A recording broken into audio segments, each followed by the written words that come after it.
That's the cost of living crisis. Suddenly we went up from prices being around there to prices being there. And you don't really see that in this data, okay? Because inflation is really just measuring the difference between that and that. And if you look at those two lines, you're talking about a 2.3% change. That's the number we're talking about today. But for a lot of people, it's not about that. It's about the difference between this and that. And when you look at the difference between this and that, that's 20%. And I think that's the dichotomy here between these inflation numbers where it looks normal and this, which is really not normal at all. What's the easiest way to make money? First and most important thing is, everyone tells you that the first million is the hardest to make. Right. Yeah. So start with the second million. Right. Hello? It was supposed to be funny, guys. Come on, wake up. I thought that we have a breakfast show here. Jesus. Stop for a second. Look at these train stations from the 1890s. The giant glass vaults, the perfect iron curbs, the water chambers hidden underneath. Now ask yourself one thing. How did a world powered by horses and coal build something we still can't replicate cheaply today?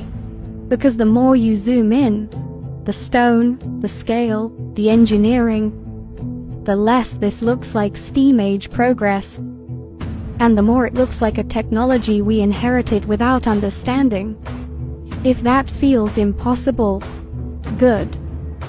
That means you're finally asking the question history avoids. What if these weren't stations built for trains, but machines built for a different world? When you look at the great train stations of the late 1800s, Antwerp, St. Pancras, Gare du Nord, the old stations of Buenos Aires, you notice something that doesn't sit right. They don't look like buildings from the steam age. They look like monuments, cathedrals of glass and iron, built with a precision that feels out of sync with the tools of the time. The textbooks tell us the engineers had steam cranes, horse labor, hand-riveted steel, and construction crews working with little more than rope, pulley, and guesswork. But then you stare at the arches, perfect curves spanning 50, 80, even 100 meters. Glass ceilings resting on iron ribs so thin they resemble the bones of a bird. Delicate, harmonious, mathematically exact. Nothing about that geometry says makeshift steam age industry. It feels older, more polished, more intentional. And then you realize they aren't unique. The same proportions appear in London, in New York, in Melbourne, in St. Petersburg.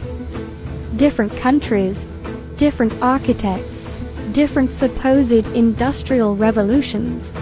Yet they all ended up building the same shape, the same silhouette, the same machine-like structure. If these stations were products of competition, why do they look like photocopies of one another? If they were the result of innovation, why is the innovation identical everywhere on Earth? Architectural historians call it a style that emerged organically.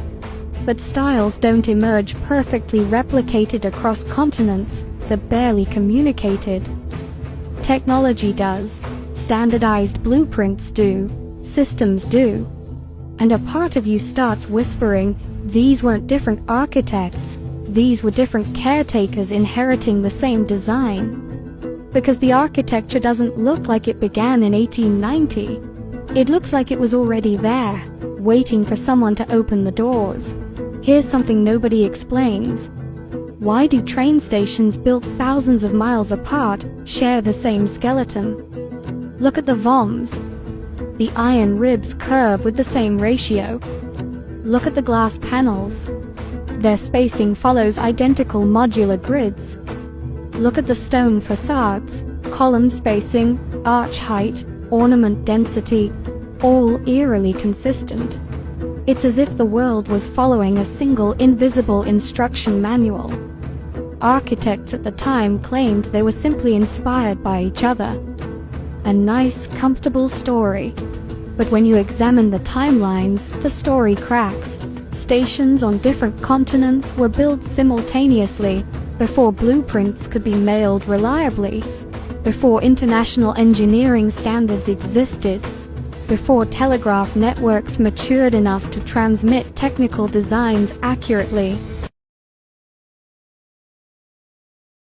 American and a Russian arguing about their two countries, and the American said, look, in my country I can walk into the Oval Office, I can pound the president's desk and say, Mr. President, I don't like the way you're running our country. And the Russian said, I can do that. The American said, you can? He says, yes. I can go into the Kremlin, to the General Secretary's office, pound his desk and say, Mr. General Secretary, I don't like the way President Reagan's running his country.